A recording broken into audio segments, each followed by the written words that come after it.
17 July రోజున ఇందూరు ఎన్టీఆర్ చౌరస్తాలో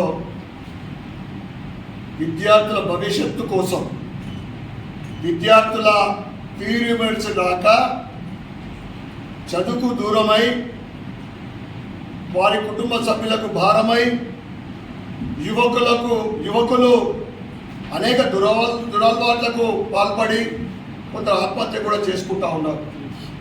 కేవలం 12,000 కోట్లు ఫీ రీయింబర్స్మెంట్ ఉంటే ఫీ రీయింబర్స్మెంట్ కాంట్రాక్టర్లకు ఇస్తే కమిషన్లు వస్తాయి, ఫీ రీయింబర్స్మెంట్ ఇస్తే ఏమవుతుందనే ఉద్దేశంతో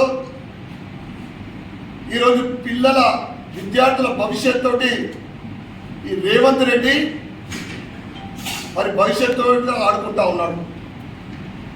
2 లక్షల ఉద్యోగాలు ఇస్తాని చదువుకుంటే ఉద్యోగాలు ఇవ్వాల్సి వస్తుందనో లేదా కమిషన్ రాదోనో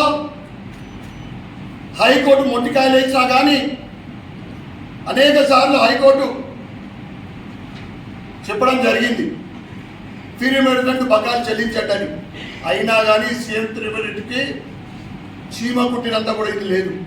అందుకే తెలంగాణలో మొట్టమొదటిగా ఫీ రీయింబర్స్మెంట్ గురించి పెద్ద ఎత్తున ధర్నా కార్యక్రమము జిల్లా అధ్యక్షుడు దినేష్ కులాచారి గారి ఆధ్వర్యంలో ఎంపీ అరవింద్ ధర్మపురి గారి ముఖ్య అతిథిగా మరియు నా సహచర ఎమ్మెల్యే రాకేష్ రెడ్డి మరియు మొత్తం జిల్లా వ్యాప్తంగా కార్యవర్గ సభ్యులు, కౌన్సిలర్లు, కార్పొరేటర్లు, పదాధికారులు అందరూ కూడా కలిసికట్టుగా సుమారు 5,000 పై విద్యార్థులతో రేపు ధర్నా కార్యక్రమము ధర్నా చౌక్లో కలదు కనుక విద్యార్థులతో పాటు విద్యార్థుల తల్లిదండ్రులు కూడా గత 3-4 సంవత్సరాల నుండి గోస అనుభవిస్తూ ఉన్నారు.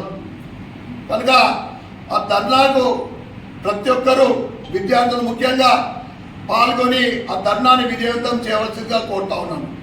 భారత్ మాతాకి జై.